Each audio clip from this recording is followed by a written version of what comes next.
This is Kevin Conroy, the voice of Batman. And you're listening to the DCAU Review, hosted by Cal and Liam, streaming at DCAUreview.com and on your favorite podcast app. Get charged up for action that'll shock your system. Tell me that's not cool. An unstoppable superhero and his crew embark on impossible missions and will bring mutated villains to justice. When Static's in the house, bad guys better step off. Pull the plug on crime with the adventures of Static Shock. Yeah! Welcome, everybody, to episode 275 of the DCAU Review. I am one of your hosts, Cal. With me, my good friend, good brother, the man that runs our social media accounts. It's Liam. Liam, we are wrapping up our months-long salute to Mr. Len Uhley, as we've tackled three thus far, and today will be the fourth episode written by Mr. Uhley, all leading up to a very exciting bonus episode that we will drop very shortly here. Update with that forthcoming here as we talk about it. But welcome to episode 275 of the DCAU Review. That's right, and not only is it wrapping up our month of Len Uhley penned Static episodes, but it also wraps up our little shebang trilogy as we are tackling the aptly titled She Back, but she's not the only Len Uhley created or co-created character, Mr. Uhley, and which folks will hear once we do drop that full interview. Very much gave Alan Burnett a lot of the credit for sort of the inception of the character, but obviously Len ended up writing or doing the teleplay in the first, and then writing her two follow-up appearances. So I think Len gets a little credit for shaping her personality here, and couldn't think of a better way to do that with not only the return of Shebang, but the return of a villain that we kicked off the month talking about, that being the villainess Madeline Spaulding, the former mind-controlling supervillain in the episode She Back. She Back!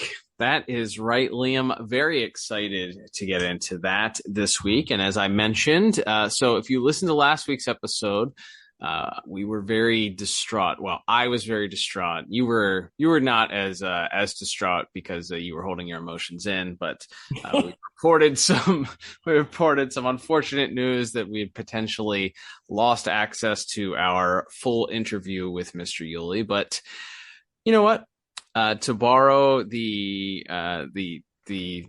colloquialism, I have some good news, and that is, in case you couldn't figure it out, we were able to recover the full interview with Mr. Uhley, so that will indeed be forthcoming. Looking to probably drop it over the Labor Day holiday. It's actually pretty timely based on what Labor Day here in the United States celebrates, and a lot of the discussion that we talked about with Mr. Uhley directly. So pretty much at this point, we are scheduled to drop that over the Labor Day weekend here in the U.S., which is the first Monday in September, if you're listening outside the U.S. and not familiar with the Labor Day holiday.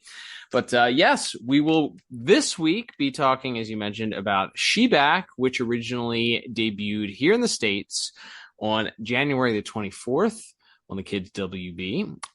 January the 24th, 2004, meaning we passed the 19-year mark just about 6 months ago, and coming up on the 20-year anniversary here in about 6 months or less, 4 months, I guess, at this point. But yes, before we get into that, our breaking down our review of this, we will, of course, get the official IMDb synopsis for this week's episode, which is brought to you by, as it always is, by the Pod Tower.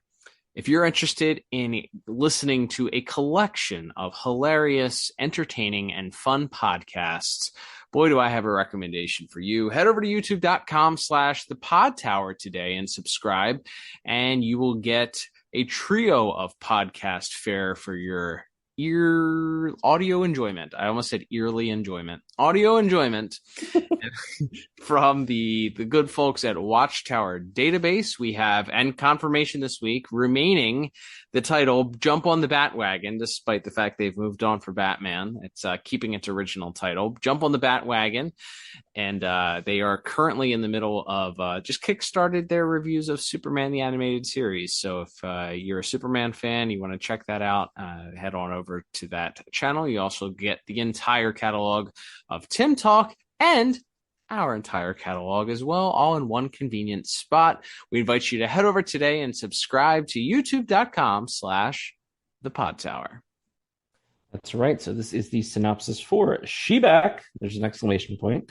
Written by Len Uhley, directed by Mark Howard, with music by Max Gauss or Goose. Apologies if I'm butchering that. And animation by Coco and Dong Yang.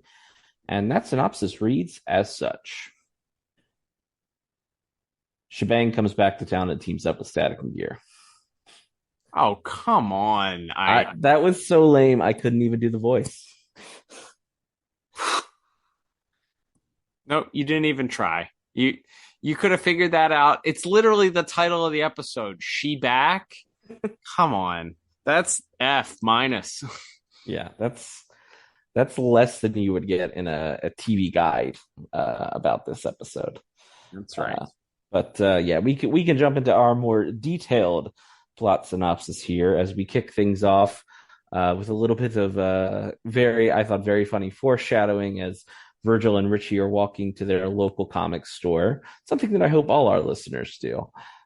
Support your local businesses. But Virgil and Richie are out the comic store, and they happen to mention, as an aside, in a very humorous back and forth, that a character in their favorite comic book, not Plant Man, it's not the return of Plant Man, sadly. One of their other favorite characters has apparently his whole power set changed between issues, and Richie gives some sort of a sci-fi, silly comic booky explanation as to why, and they both remark how kind of strange it is when a returning character suddenly has a whole new power set. And who should they then bump into but the returning, as mentioned, Madeline Spaulding, the woman who enslaved all of Dakota in an attempt to elect herself class president earlier, as we talked about earlier this month. Check it out in the archives if you hadn't heard it. But she lets Virgil and Richie know a few things, one being that while she has sort of paid her debt to society, she has not yet been allowed to return to school for understandable reasons, I would say. So she's working at this comic store, just killing time, and still seems to have a bit of a chip on her shoulder. Well, everybody had been so mean to me, and then I got those amazing powers. What did you expect? Do you still have your powers? Who knows? If I do, I can't remember how I made them work. Is there anything you do remember? Yeah, I remember Static. He's the one who spoiled everything. I owe him big time. Okay. But what about me? What about you? Never mind. Come on, Rich. Got a jet. She doesn't remember your Static. Oh, how lucky is that? Just like before, kids laughing at me. I hate them all, and I'd do something about it too if I had my old powers back. Though it is made clear that after her little event with Static, where her brain was sort of fried by Static's power, that she no longer remembers that he and Virgil are one and the same. So Virgil and Richie leave pretty overjoyed that she doesn't remember his secret identity. And as they go off, Madeline Spaulding, as fate would have it, that little episode with Static rewriting her powers, not only has it canceled out her old mind control powers, but it's given her all different psychic powers, those being in the form of telekinesis. And what else do you do once you get those powers? But it's time for a jailbreak.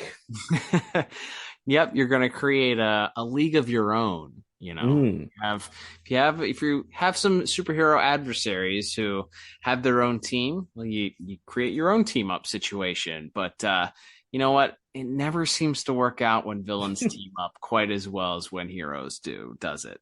Mm-hmm. But in this case, Madeline decides she heads to the Dakota Police Department. I assume perhaps the prison. It's kind of a cool little setup they have there. Is she decides the jailbreak will include familiar foes of Static, including Hot Streak, Ebon, and Talon. And there she decides to gather them all up and declares that she's going to lead them to a new renaissance of being able to take down Static, despite the fact that Ebon and Talon seem to somewhat doubt whether or not she has the ability to do so. She shows off her new telekinetic powers and at a junkyard. Where else? Villains love junkyards, you know. It's a good place to go. Nobody's ever there. You can destroy stuff without hurting anybody. You just go to a junkyard if you're evil. It's tale as old as time.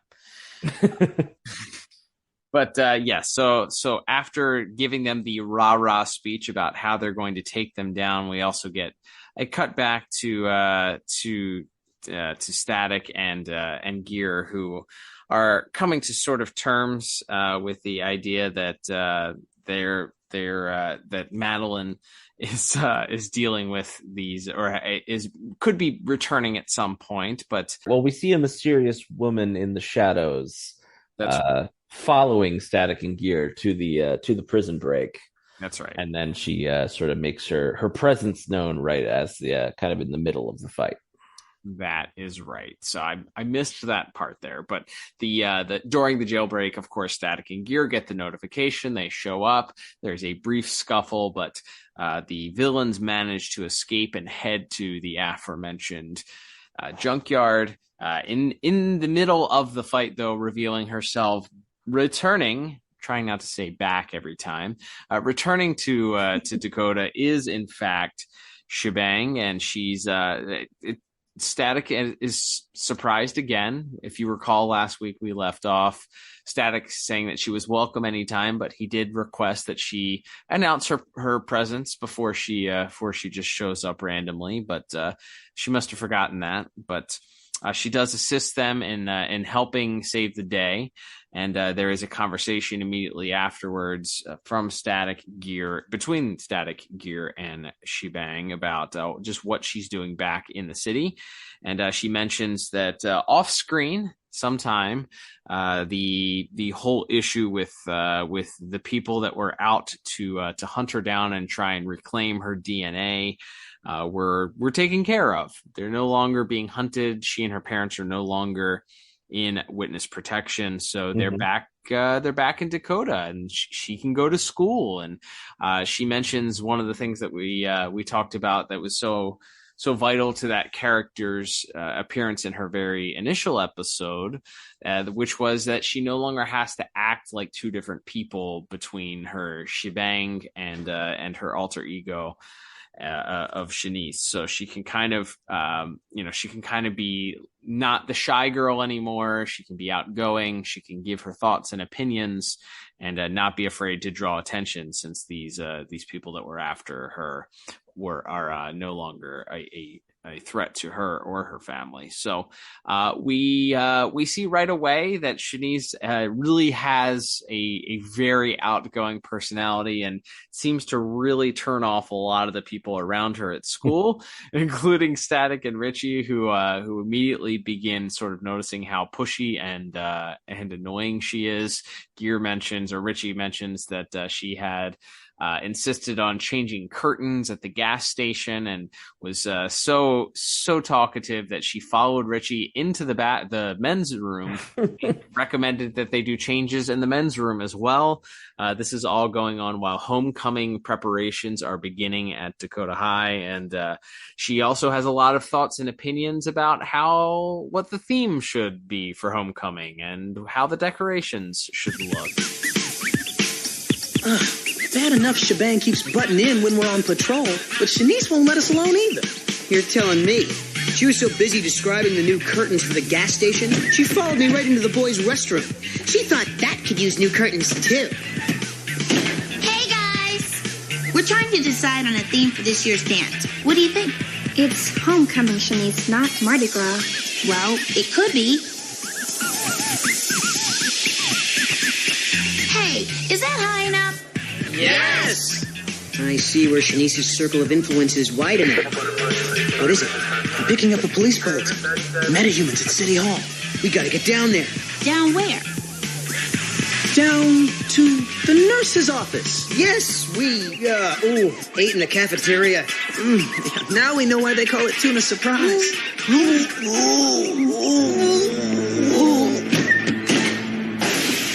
And this begins to somewhat annoy some of the other members of the, I guess, who are responsible for the decorations, Frida in particular. So we kind of get the feeling here that Static and Gear are going to do everything they can to try and avoid her, as is the rest of the school. So Static gets an alert that there's an immediate threat downtown, that the Bang Babies United are downtown and causing trouble. So he and Richie make up an excuse as to why they have to get away. It's always about something that they've eaten. It's always stomach issues, it seems. They always have stomach issues. They're going to vomit. They're going to be sick.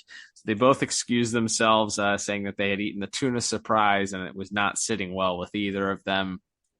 This, of course, is an excuse to sneak downtown to encounter the meta breed without Shebang's assistance. And well, they head downtown and they begin to see all the destruction that's happening in and around, as Madeline is leading the group, as we've talked about before, and she seems to be doing her best to try and establish herself as that leader verbally and to everyone in and around her. They don't seem to quite have the belief, they especially being Eban, who I don't think takes too kindly to the idea that he's going to be subservient to anyone, especially a young girl that's in high school. Why'd you butt in like that? I had Talon just where I wanted her. You weren't even ruffling her feathers. That's just plain nuts. No, leaving me back at school, that's nuts. We're supposed to be a team. Nice try, prom queen. Now, are you ready to let me run this circus? Quiet! I need time to think. This does become kind of the central conflict, other than Richie and Virgil kind of being fed up with Shanice.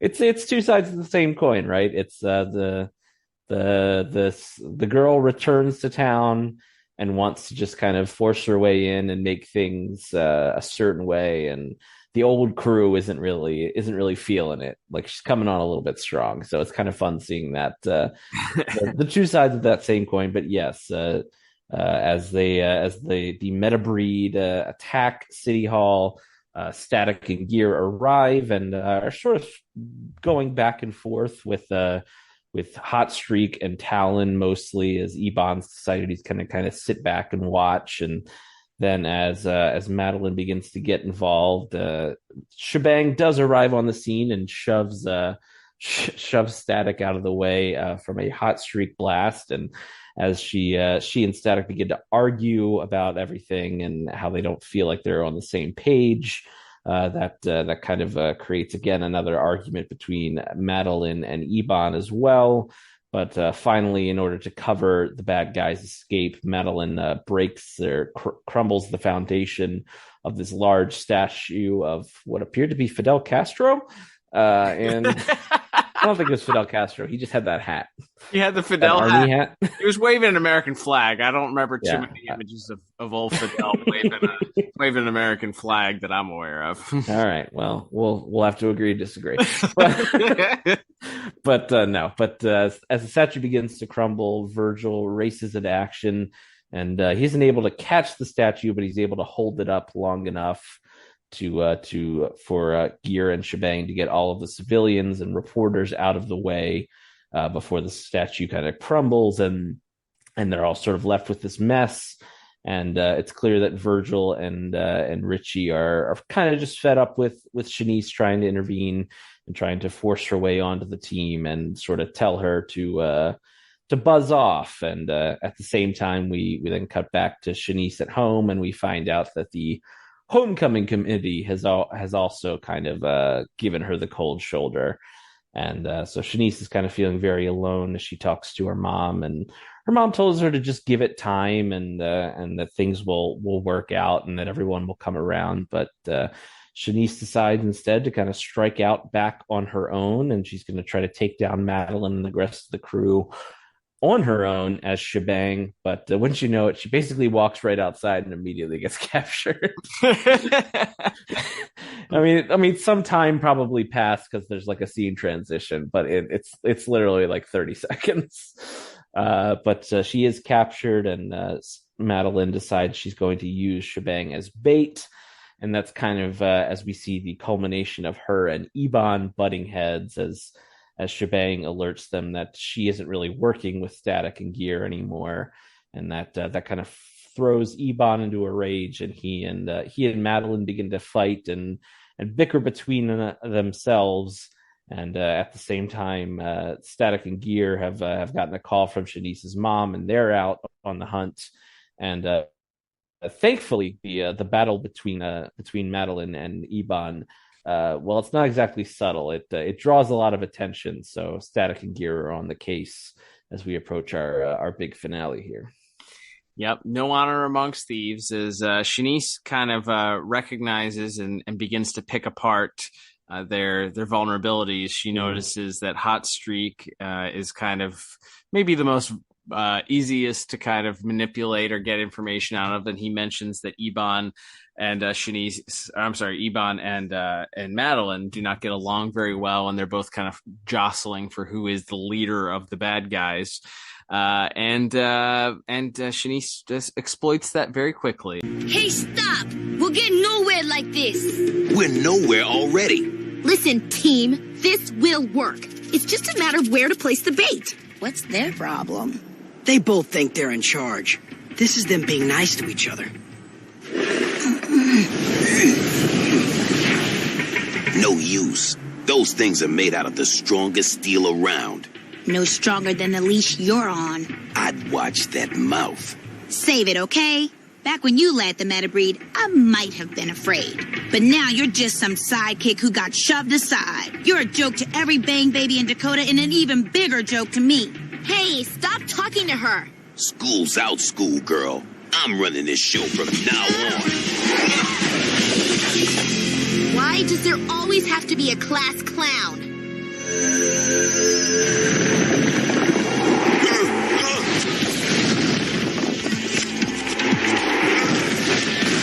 That's it. You're going down, girl.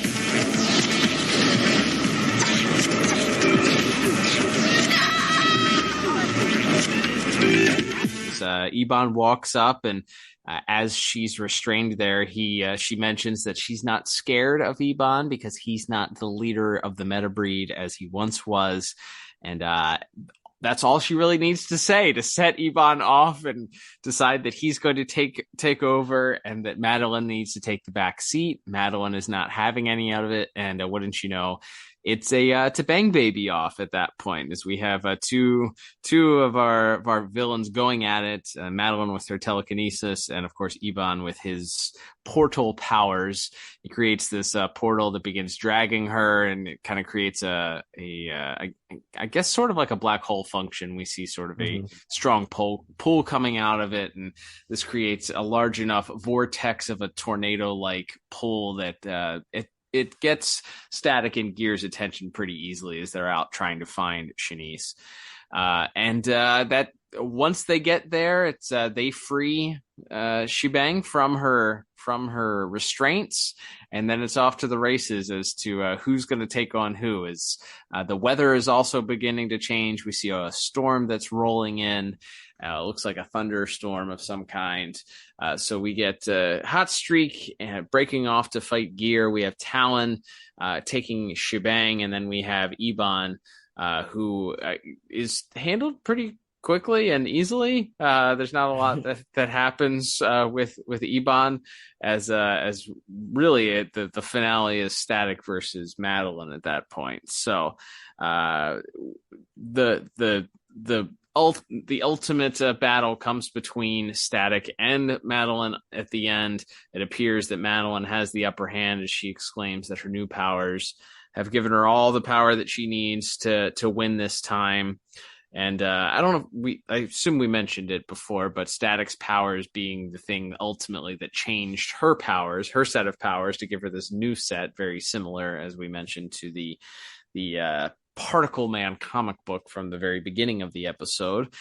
She begins to sort of fly up and exclaim that this is all the power that she needs, and she's ready to take over again. And she is sort of being able to repel all of Static's firepower every time he launches something at her or shoots electricity at her. She bounces it right back to him. So he kind of, after taking one on the chin and realizing that he kind of has to change his way of doing things, he uses his powers to charge and create an electric conductor that causes a lightning bolt to come down and or attracts the lightning bolt that's coming down from the storm, shoots right through Shanice, or through, I keep changing their names, shoots right through Madeline, and ultimately overtakes her at that point, and that gives Static the victory in the end. So we do get a little bit of a postscript as our heroes are celebrating their win, but Shanice says that she's hanging it up. She has to go out on her own, she realizes, because Static and Gear no longer want her around. But Static, as he's wont to do, and sort of duplicating or replicating his change of heart that we saw at the end of last week's episode, he says she's welcome to the team and she's a full-time member at this point, and she better not go anywhere.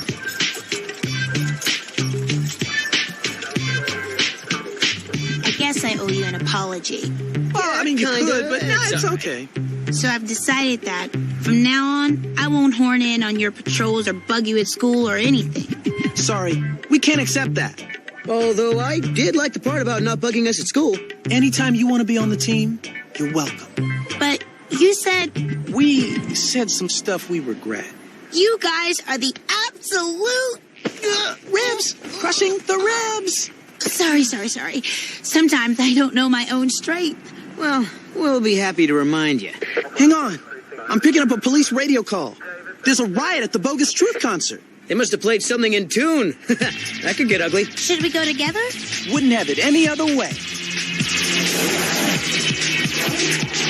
We get a report of another happening around the city that's going to require our heroes, and we get the adventures continue sort of shot as all three of our heroes bound away, and that's the end of our episode.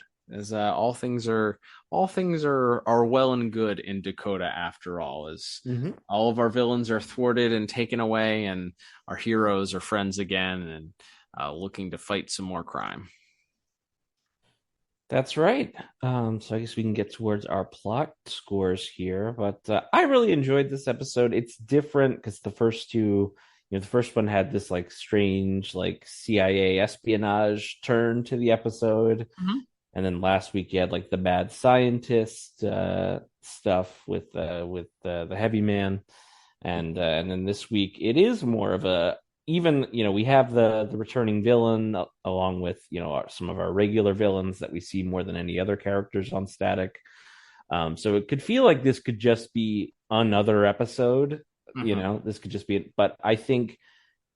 Especially it builds off of the first episode that we saw where Shanice is kind of forcing herself to be very sort of quiet and mousy and agreeable because she's not supposed to draw any attention to herself.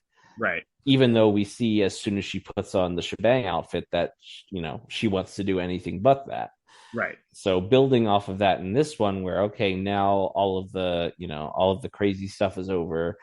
She feels like, okay, I can finally be me, but that version of herself is so different than the one people had met previously that it does kind of give everyone whiplash, and she's kind of, it feels like I feel like it's very relatable to be like, okay, I'm at a new job, I'm in a new school, whatever it is. I gotta force it. Like I gotta be myself to the nth degree, and I gotta join this and be part of this and just kind of force my way into the social circle and kind of make up for the lost time that that I have coming to this new place or whatever. So I kind of like that it took, some of those, again, very relatable, simple high school drama things, but they sort of played with it in a superhero way and played off of what we already knew the character to be, which was she was this kind of showboating, excitable character who had this brilliant mind and had all of these thoughts and opinions and ideas, but had to kind of keep it all under wraps. And now she's just almost like she's just vomiting her excitement and creativity over the poor students at Dakota. Like she's not doing anything wrong, but you also, it's understandable as to why the other kids at the school feel like she's coming on a bit strong, and why Static and Gear feel that way. Yeah. It would be, I mean, I think in this moment there's a bit of naivete about her because she kind of had to grow up so quickly. She had to pretend like she was somebody else.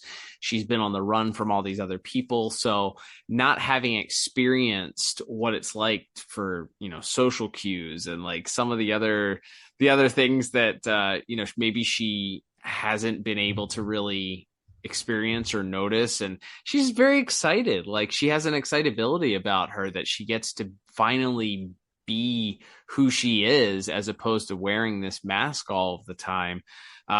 She just, it's hard for her to contain it. It's hard to put those bumpers on to kind of keep her on track. There is all, I think. So yeah, it's understandable, I think, for this character where it makes sense based on, the arc that she was on, that this rapid change isn't immediately accepted by everyone else. And I think that some kids can probably relate to that based on certain changes they've been in, or, if all of a sudden there's a super large change in how you act and you're just, expecting everyone around you to immediately adapt to it. It might take some time for people to adapt to this new version of you, or this new, unbridled,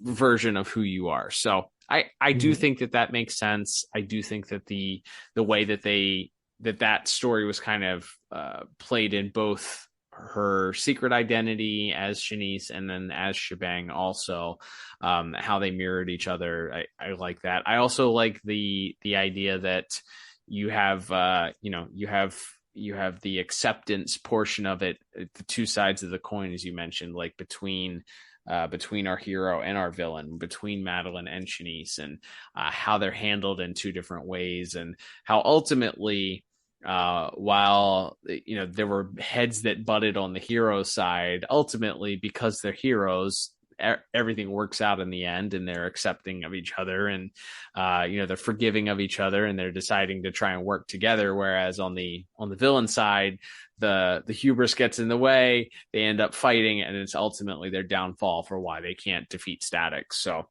a good lesson learned there and taught. I will say I do like that. If we're looking at all four of these episodes, really, that we've looked at this month, they all have very different feels, very different, ways of telling stories. This one, a big super villain team up episode, and how is Static and Gear and Shebang going to work together in order to be able to defeat this giant conglomeration of supervillains? Those are always fun. It's a classic comic book feel. So it's more, I would say, down to earth and more true to the superhero genre to have this kind of story told than maybe the ones that we talked about over the last couple of weeks. So in a way, I think that works because it is different than the way those other stories went. So yeah, it's an enjoyable episode. I think overall, telling a very different story, and looking at it and but still sort of ending on the same note as we did the last week. Makes it feel good. I enjoyed it. So overall, 7 out of 10 for my score. Yeah, I went just 1 point higher. I went 8 out of 10. I think, I really enjoyed this as a finale to our little theme month here. And then, like you said, just being completely its own animal while also playing off, like you said, just the dual-sided nature of the story, with Madeline kind of barging her way in and refusing to hear otherwise about that she was going to lead this team of metahumans to greatness. And then on the other hand, Shebang and Static and Gear kind of butting heads in the same way, but ultimately remembering that they're all in the same team and that it's they'll be better together. It's simple stuff. It's simple stuff. The good guys learn how to use teamwork and the bad guys don't. It's good. It's simple. I like that part of it. And then, like we already said, the sort of the deeper side of Shanice is kind of just struggling to just share her true self with her classmates and her friends. It's relatable and it's simple. Yep, and I will say I was left feeling a little sad that we don't get another Shanice episode out of this. That she back, but she gone after this. Yeah, we don't see her again, so I'm not sure. That might be something we need to ask Len in a second interview down the line. If there was, I know at least some basic ideas, I believe, for a 5th season that never happened. So I do wonder if there was ever a thought of adding her to the show full time, or even just seeing her more regularly, having more of a rotating, guest cast with her and Rubber Band Man and Anansi, sort of like the new Batman Adventures season with our rotating heroes there. They definitely built themselves their own little Dakota Justice League here. It would have been fun to see them all team up together. So that would definitely be something I would have liked to have seen as well. Agreed. All right, Liam, let's move on to our next category, which is going to be animation and visuals. And I believe Coco Dong Yang were once again credited with the animation for this week's episode. Mm-hmm. So we talked about at the top. So we get Madeline returning, but we get a whole new getup for her and a sort of patchwork quilt look, which is something certainly that we can talk about. But we also get, some of other Static's other main baddies, as we talked about, the meta breed showing back up. And then I think there's probably a lot to talk about in as far as our third act is concerned. I will say, I think at times, and I don't know, this is our first episode, I believe, that we mentioned last week that we're delving into as far as the 4th season is concerned. Mm-hmm. But everybody looked a little bit skinny and kind of slightly off model in a lot of scenes to me. I think some of the expressions that the characters made, they in their faces just didn't look like the characters that we're used to seeing, or that I'm used to seeing at least. So I'm not sure if this was a different storyboard artist, or if whatever part of the team was working on this was just not. Maybe it was a different crew for season 4, or maybe for this episode. It's hard to compare these to whatever else was going on in season 4, as we'll talk about in our next category too. But it did seem like things were slightly different or slightly off model from what we'd seen in season 3. So hard to say whether or not it's off model or if there was another shift in season 4. I will say that I did notice that there are certain scenes where people seemed very stiff. Also, there was like some lack of movement, especially in the scenes, the one scene that involves Shebang and Gear and Static all kind of talking. There's a shot that's kind of all of them from torso up, and they're all kind of right, left, and center across the screen. They just don't really move very much. It's kind of just the mouths, and they just seem very stiff when they do shift. And So that was a little bit disappointing. I don't know if a lot of the animation budget was taken up by maybe Madeline's new powers and all of her telekinesis or what. But I've talked a lot about specifically what I didn't like. If there's anything you didn't care for, anything you noticed, feel free to share. But also we can talk about things we did like. Yeah, I think my negative notes were definitely what you said, which is that everybody from Virgil and Richie to Hot Streak, I thought especially, and Ebon too. Yeah, they're just like a little bit. Their heads are like they're like square and skinny, like in kind of a strange way that didn't quite match the season 3. So yeah, I guess we'll find out as we get more into season 4 if that was a result of this particular duo. I mean, I feel like we've seen Coco and Dong maybe not on this newer art style, so maybe that's part of it. Or if this particular there's particular storyboard artists or directors worked on this episode that didn't. But to your point on some of the more positive things, I would say I did really enjoy the visualization of it's not there's not really like any visualization, but it almost feels more like she's wind powered than telekinesis. Like there's always, like you always see like little bits of debris and kind of the wind effects when she's using her telekinesis. I really enjoy that final bit where she and Ebon are facing down in the junkyard. The junkyard's kind of a fun like final battle for this, because there's just tons of debris and cars and different sharp pieces of metal that you can play with. And I think that's a really fun, like from a background standpoint. And then maybe the visual highlight, and maybe this is just stuck in my brain because in the last season of Static Shock, they started in the main show open, they start incorporating a couple clips from episodes along with the original animation that was produced. And one of them is this clip of Static holding up the statue. He creates like an electric net. And I don't know if that's why it's so stuck into my brain. But I thought that shot where the statue is tipping over and then Static catches it in his little electro net. I thought that was just great. I thought that was probably one of the coolest visual things we've seen Static do with his powers maybe ever for this series.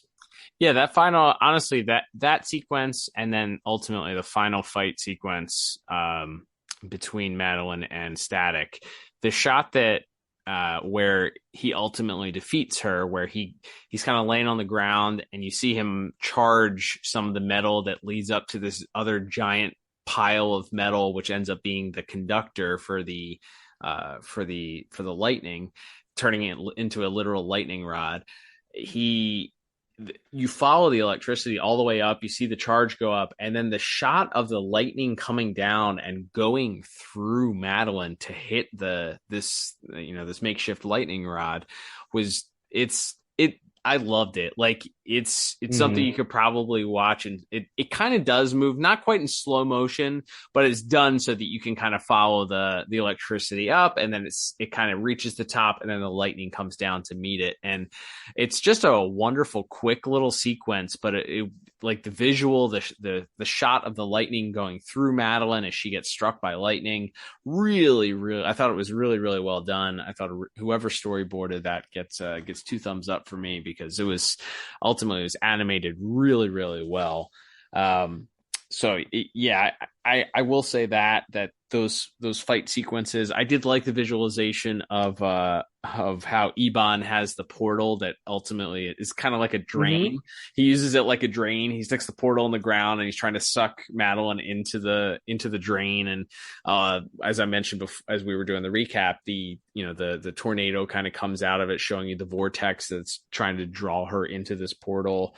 You get all these different power sets. Of course, you get fire, you get Talon flying by and feathers coming out, and then you get Ebon's portals, and so you get all the best of all of these different worlds. Not to mention a character changing Madeline's power set to be more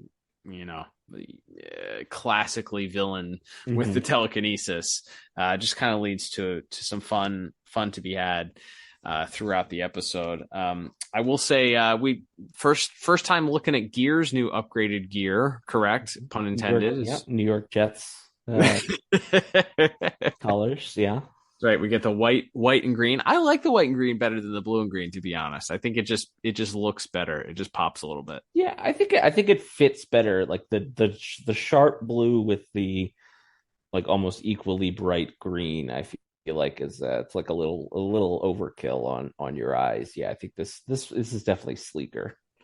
Yeah, and we also get some flashback. I think we didn't mention it at the top, but we get the kind of the recap of just who Madeline is, in case you hadn't seen her previous appearance. We get flashbacks that include an updated version of some of the graphics, but it's pretty faithful to the original.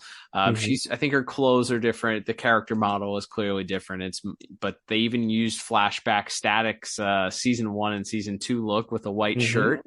So faithful to that. Yeah, I think overall, I think that the visuals were lacking in some areas as far as being dynamic, and the characters looking just a little stiff, and just kind of the way that they were standing around, looking a little too skinny or off model for what we're used to in season 3. But there's still some things to applaud and enjoy, and some really, really fun sequences to really appreciate. So not the best outing for this group, but enough to give an above average 6 out of 10 for me. What about you? Yeah, I once again just went 1 point higher at 7 out of 10. I think the effects of Madeline's powers and the fight with Ebon at the end are really propping it up. Like I said, I do agree that everybody being off model in the non-action sequences is a little bit distracting, and if we didn't give it enough shine, then the redesign of Madeline's weird like stitched together rainbow Raggedy Ann super suit is really neat.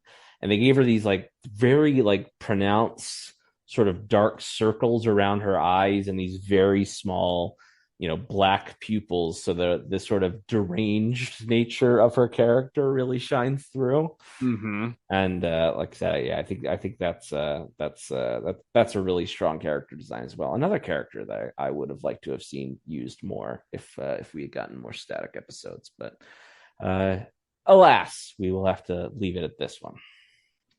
All right, man, let's move on to our next category, which is going to be music. And forgive me, Richard, who's responsible for the music this week? Is it Richard Wolf credited again? No, it's actually don't believe a gentleman we've talked about before, but Max Gauss. Oh, that's right. As our musician this week.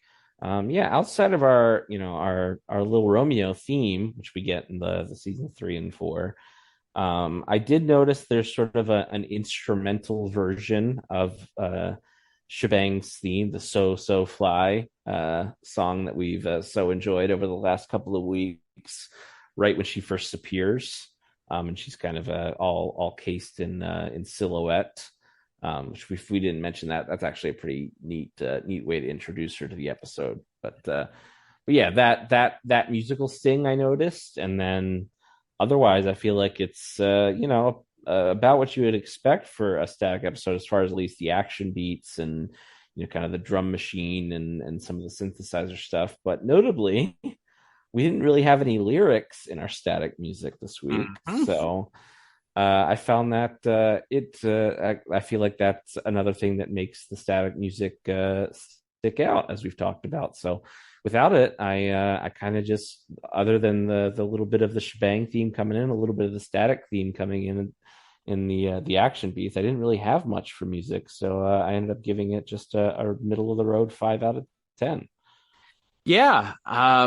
Mark this day down on your calendar, because I'm actually gonna agree with you and say the lack of lyrics I think was a detriment here, especially when you're talking about that shebang theme that we talked about over the last couple of weeks. It was more difficult for me to pick out that theme. We talked about it last week, the I'm So Fly, and then the latter part where it's like You Go Girl and all that. Like, that part was the part that stuck out to me, is like, okay, this is the theme, this is the character returning. We established this in the first episode. This is who she is. This is the same character, same identity. This is her. Like, and you don't really get that brand recognition for this this particular episode here, and it kind of stuck out. So I think consistency across the music. Obviously, you have somebody else that's doing the music. I do like that they kind of stuck to at least to the theme, the instrumental version. But you and I talked about this before we went on the air, but I'm curious now if season 4, with the change of composers, or I don't know how many episodes Mr. Wolf did versus this composer, but if they decided to go away from the use of lyrics in the soundtrack, or if this is just a one-off. But definitely curious as we down the road, as we get into more of season 4, if this is going to be a recurring thing, because that might take some getting used to. So I ended up giving it the same score, 5 out of 10, for that very same reason. It's just there's nothing bad. There's nothing that I think that hurts it, but or that is detrimental to it in a large way. But it does seem like it's hurt a little bit by the fact that you're missing this piece that was established as sort of who this character is. So some people like rock and roll, some people like country, some people like their soundtracks with lyrics, and some people do not. So you know which one I am, but the consistency is more important to me, I guess, we've discovered this week. All right, Liam, let's wrap things up with our final category of the day, which is going to be our voice acting. We got a superstar cast here, as we have a bunch of different villains, of course, showing up. That's always fun to talk about. We get some returning voice actresses from our various episodes across, and then some series regulars, of course, to laud. Let's talk about this week's voice acting. Yeah, a lot of familiar names. We have Danica McKellar as Frida once again. We have Tia Tejada as Talon. We have Danny Cooksey as Hot Streak. And of course, Jason Marsden as Gear. Though I would say our main eventers for this week are, of course, the returning Kimberly Brooks as Madeline Spaulding.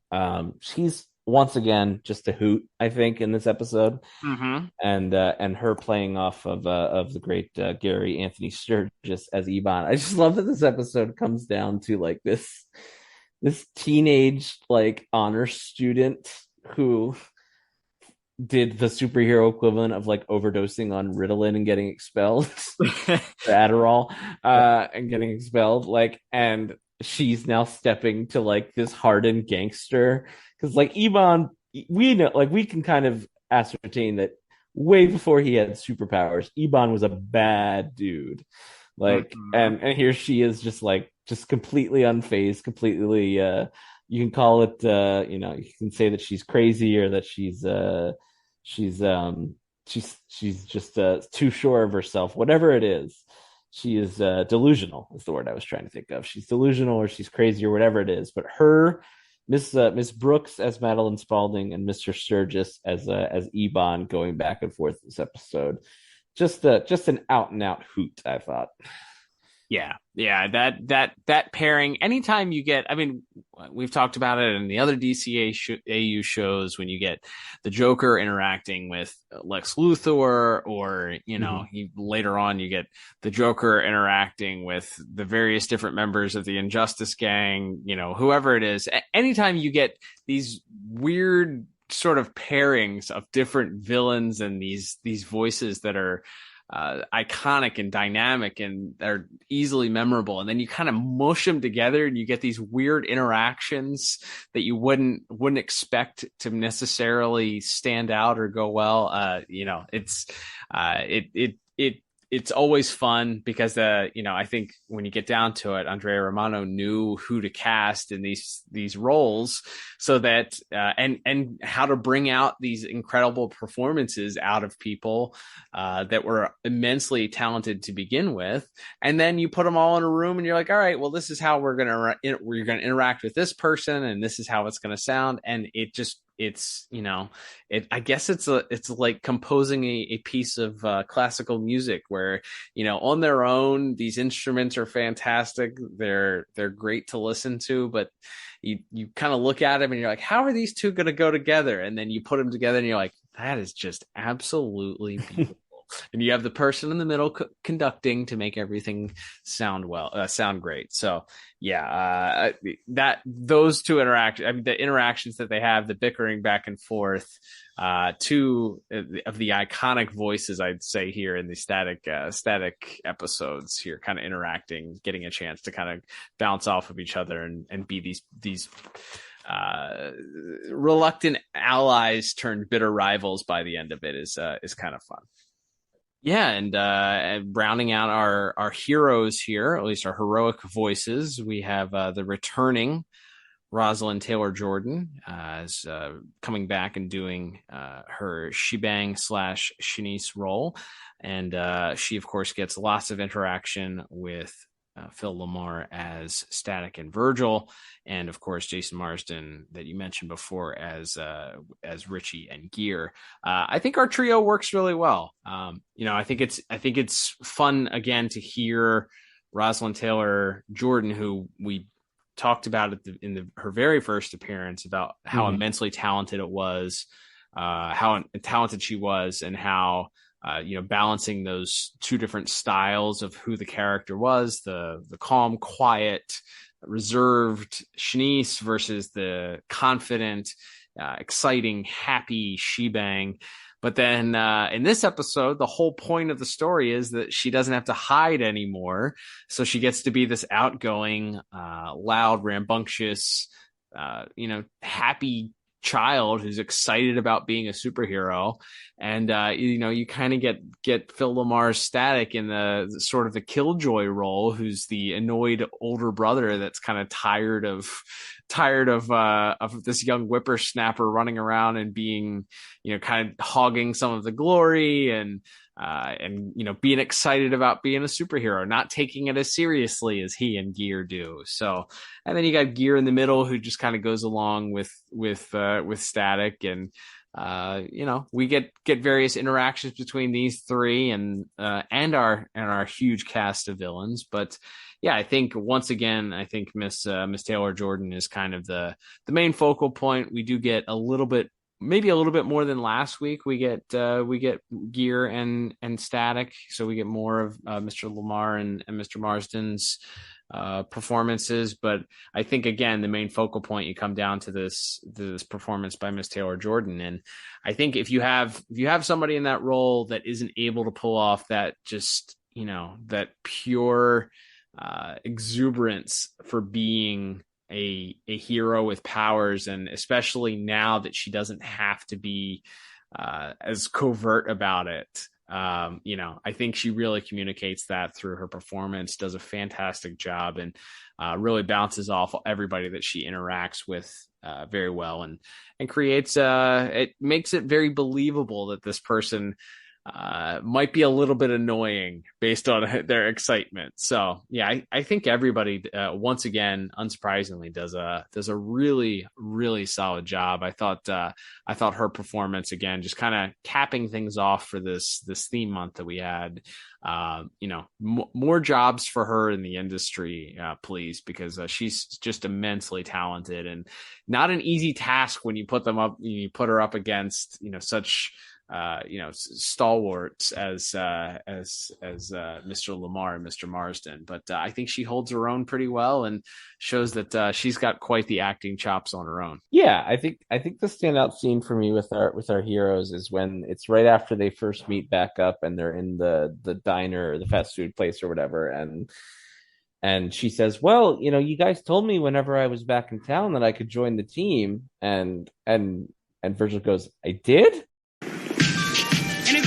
Well, you did promise we could work together if I came back to town. I did? Oh, yeah. I did? You did. So why are you back in town?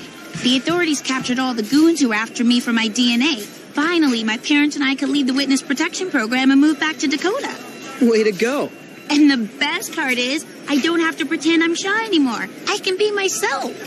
There's a scary thought. This'll be so great. I have so many decorating ideas for the gas station. And we should color coordinate our costumes. Oh, and I even thought of a team name. SGS. Shebang Gear Static. I did? And then like Richie and Miss Taylor Jordan and as Shanice and Jason Marsden as Richie have like a full conversation, and then like every 5 seconds, Phil Lamar as Virgil just keeps chiming in and going, "I did," and I think it's just picture perfect. The delivery on that is perfect. Obviously, not a secret what a great comedic actor Mr. Lamar is, as well as his superheroic chops. But I really loved that sequence. Yeah, there's a lot of comedy in between there. I will say, maybe for the character, it does feel a little bit out of. I almost thought that they were going to do a swerve that Static and Gear were being mind controlled, because they're kind of mean towards Shanice in that middle portion where they try and get her to buzz off once their annoyance level has reached its peak. But I think looking at it and looking at the fact that it's more annoyed than they are angry, it does kind of communicate well in the way that both Mr. Lamar and Mr. Marsden kind of deliver those lines. So yeah, a solid effort all the way around. I think our leads get extra points as far as I'm concerned, just for some of what was asked for them. And then you look at the full cast and everybody involved in the various different interactions that you get. I think it's hard not to look at this and give this a high score. So I ended up giving it a really strong 8 out of 10. Yeah, I went with the exact same score there, and an 8 out of 10 for voice acting. Everybody's strong, and like I said, I think that it's really propped up by the odd couple of Miss Brooks as Madeline Spaulding and Gary Anthony Sturgis as Ebon. Just their back and forth had me rolling the whole episode. There you go. All right, Liam. Well, that will begin to wrap us up. So we might as well total everything up here. Totaling up my score for this week, we end up with, I think unfortunately, maybe the lowest score of the month thus far. Certainly the lowest of the last 3 weeks. And that ends up being a 26 out of 40 for this episode. What about you?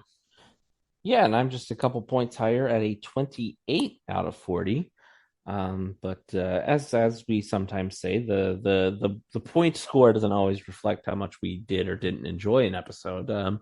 I still think this one's a lot of fun, and then obviously, as talked about, it's the end of the Shebang trilogy, and also brings back a villain from a previous episode and kind of ties that knot off.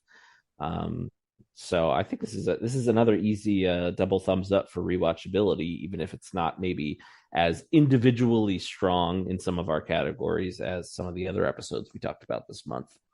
No, I agree with you too. I think sometimes the sum of an episode's parts doesn't directly reflect enjoy how much we enjoyed it, or whether or not it's integral to the entire show. Mm-hmm. So as far as Static is concerned, again, you wrap up several different plots from the show, and bring some characters to resolution here. And I don't know that our main characters, as far as Static and Gear are concerned, are different than when they started at the beginning of the episode. But Shanice definitely is now she feels welcomed again. She's excited about being a part of the team, and we do see that the characters are off to work together. So yeah, I'd say this gets a recommendation from me as far as Static episodes are concerned, and it's a great supervillain versus superhero team up. Those are always fun in the context of comic book shows. So I give it a recommendation from me. Absolutely. All right, William, well, that will begin to wrap us up for this week's episode. Thank you so much for tuning into this celebration of Mr. Len Uhley month that we've done here on the show. If you'd like to support the podcast, there's a couple of different ways for you to do so. And we thank you that those of you that do support us monthly with your monetary contributions, thank you so much. There are links in the show notes if you want to join those supporters to become a monthly supporter of the podcast. You can also check out the store. You can pick up some merchandise to support the podcast that way if you'd like to. You can also follow us on social media at DCAU Review, both on the platform formerly known as Twitter, now known as X, and on Instagram. We're still calling it Twitter. And also on, I think our Threads account still exists. Do people? I've seen like random people using Threads and like posting it to Instagram. I guess there's some integration there. So, but that's the only time I ever hear Threads mentioned anymore. Somehow it seems, as of recording of this episode, Twitter has survived the storm. It's like Frankenstein or Frankenstein's monster or a horror movie villain. It just won't die. It just keeps coming back. But follow us on social media in those ways. You can also please subscribe to us on whatever platform that you listen to, whether it's via the Watch or the Pod Tower YouTube channel, youtube.com/the Pod Tower, or on your favorite podcast app. Subscribe to us there. If it lets you leave a review, leave a 5-star review, and send us a screenshot. If you leave us a little blurb on Apple Podcasts, send us a screenshot of that in our DMs, and we'll have a little thank you gift to send you if you do. And Liam, we mentioned at the top, but our full interview with Mr. Len Uhley will be dropping in just about a week or so. So a week and a couple days. So look out for that on the podcast feed. We also have our bonus episode dropping this weekend. Issue 7 of Batman: The Adventures Continue. Season 3 finally dropped. We're excited to talk about that. So check that out on the podcast feed. And then speaking of the podcast feed, with this being the final Saturday of the month, that means that we are turning the page and looking at a new show for the month of September. That is right, Cal, and we will be returning to some of what end up being some of, I think, our most favorite and most popular episodes among our listeners. That being when we go back and we review Justice League and Justice League Unlimited. And we are kicking that off right where we left it. We left you several months ago on a cliffhanger with our review of Question Authority. We're finally picking that thread up with its sequel episode, Flashpoint, not that one, next week when we return to the world or to the time period in the same world of Justice League Unlimited. Excited about that. It will be a fun one to talk about as we continue through the Cadmus story arc. But until then, I'm Cal. And I'm Liam. And we'll talk to you on that next episode of the DCAU Review. Bye-bye.